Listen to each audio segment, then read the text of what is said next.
Hey guys, it's me. Good afternoon, good early evening, however you want to call it.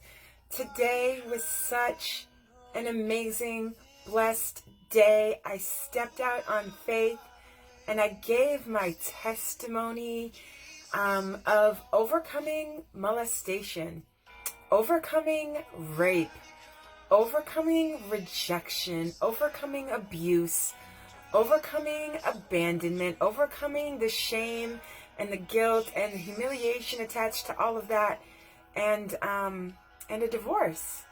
And today, God said, talk to them about the difference between forgiveness and reconciliation. I think a lot of us are walking around confused.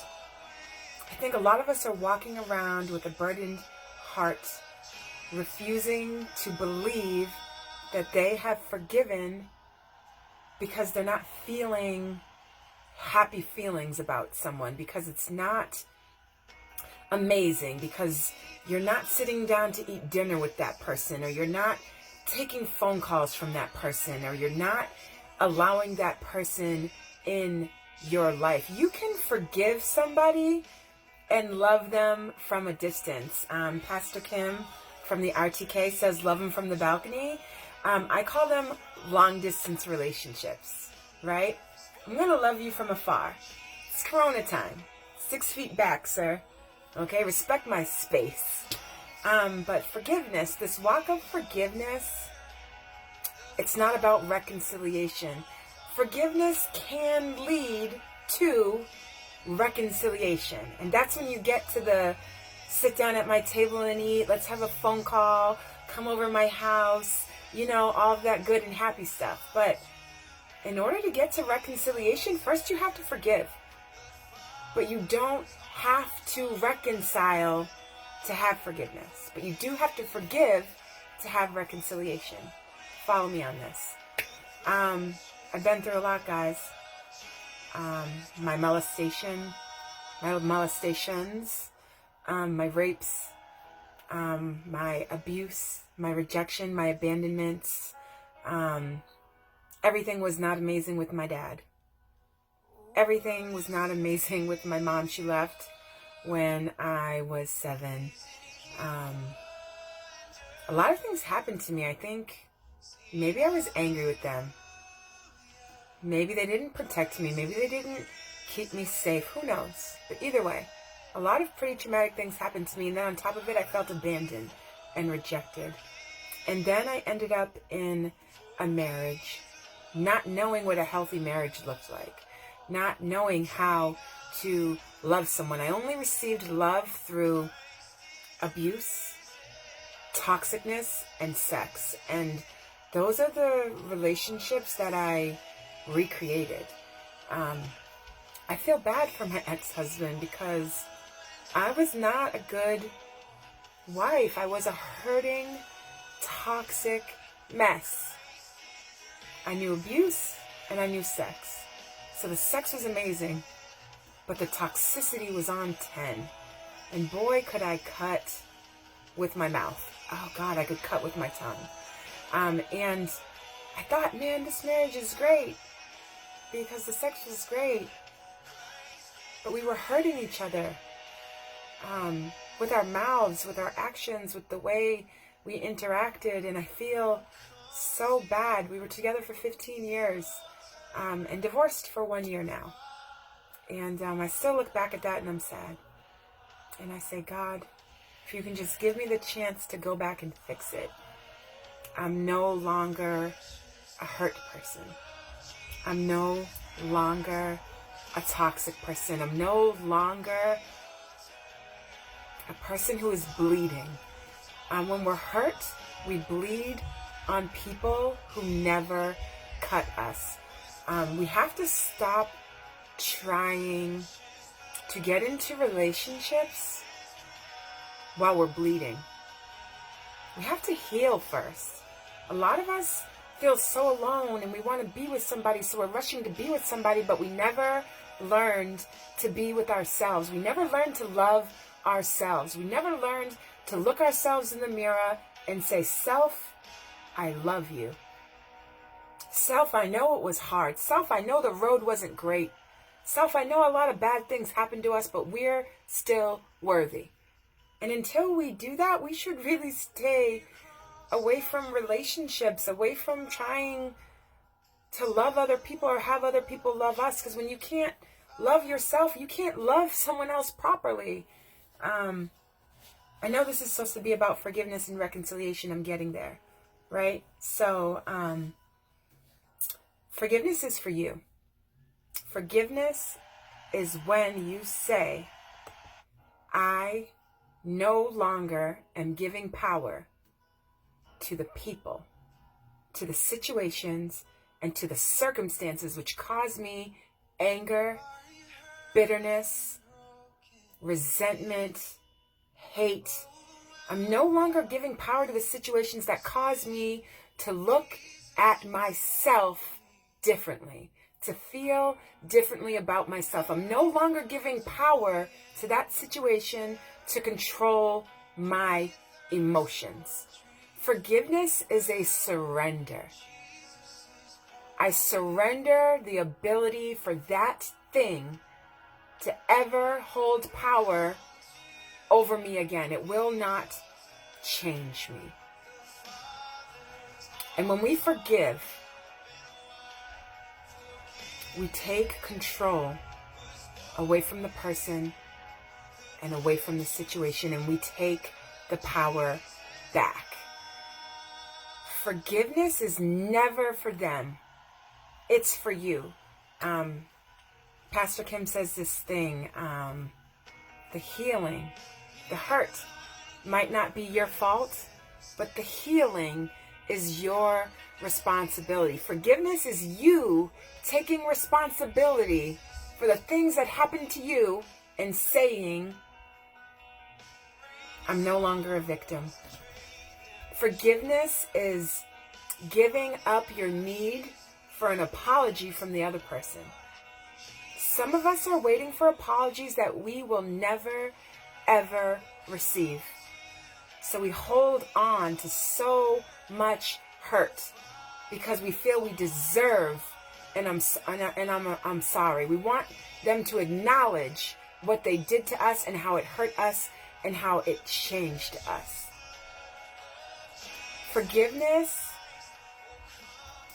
is when we're no longer drinking poison, expecting it to hurt the other person. When we forgive, we are set free.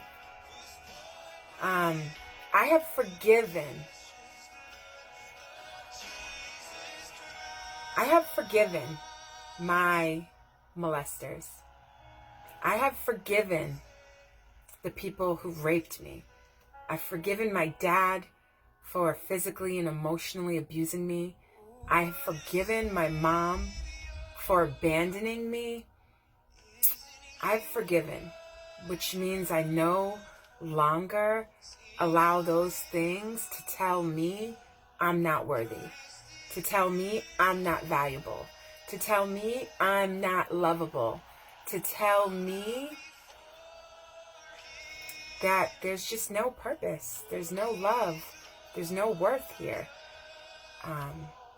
I've forgiven them. Now, am I going to invite my molester to my house to have dinner? No. Am I going to invite the men who raped me to a party and say, hey, come hang out with me? No. That's reconciliation. But I've forgiven them. So I have moved forward from what they caused me to believe about myself, and the anger and the weight and the heaviness that they caused me to carry on behalf of their actions. Now, reconciliation is what I'm hoping for in my marriage, in my divorce. We're coming to a new place, and we're talking, and we're healing, and we're realizing a lot about what happened wasn't good. And it didn't represent who we are, but it represented the hurt in our lives. But I'm healed now. And maybe reconciliation is in the works. Maybe a future getting back together of our family is in the works. But first I had to forgive. First I had to move forward. That's reconciliation. Speaking with my mom, who hurt me, who abandoned me, I talk to her, I call her, I say, Mom, I love you. It's okay. And I call her and we speak and I welcome her in my life. That's reconciliation. But first, I had to forgive her.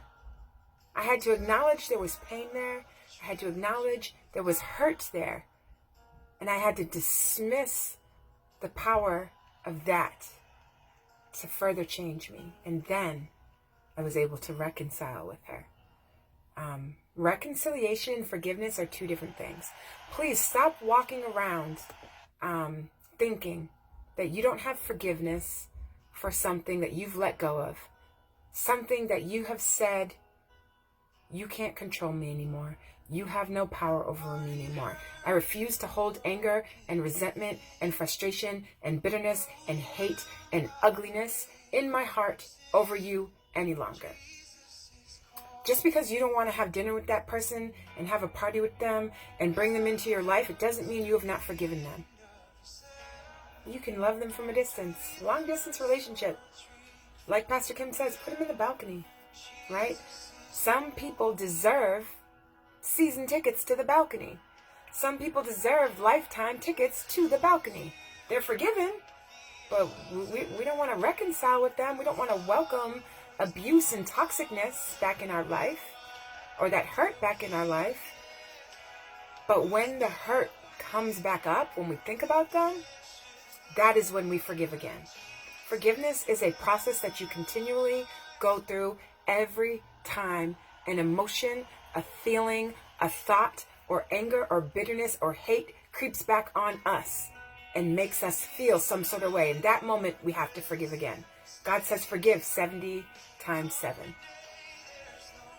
But it's not reconciliation. So there's someone out there who I know who is questioning their forgiveness, who is thinking that they haven't forgave because they're not throwing a ticker tape parade for their dad that raped them, or that person that molested them, or that husband that abused them, or that friend who betrayed them, or those people who rejected them. You have forgiven. You just haven't reconciled, and one is not in need for the other. You have to forgive to reconcile, but you don't have to reconcile to forgive. So I hope this helped you. God put it on my heart today to share that, because I've forgiven a lot of people in my life, but I'm never going to give them power to come back in the door and make me feel any sort of way anymore, because I'm walking in freedom. And who God sets free is free indeed. I love you. I can't wait to talk to you again.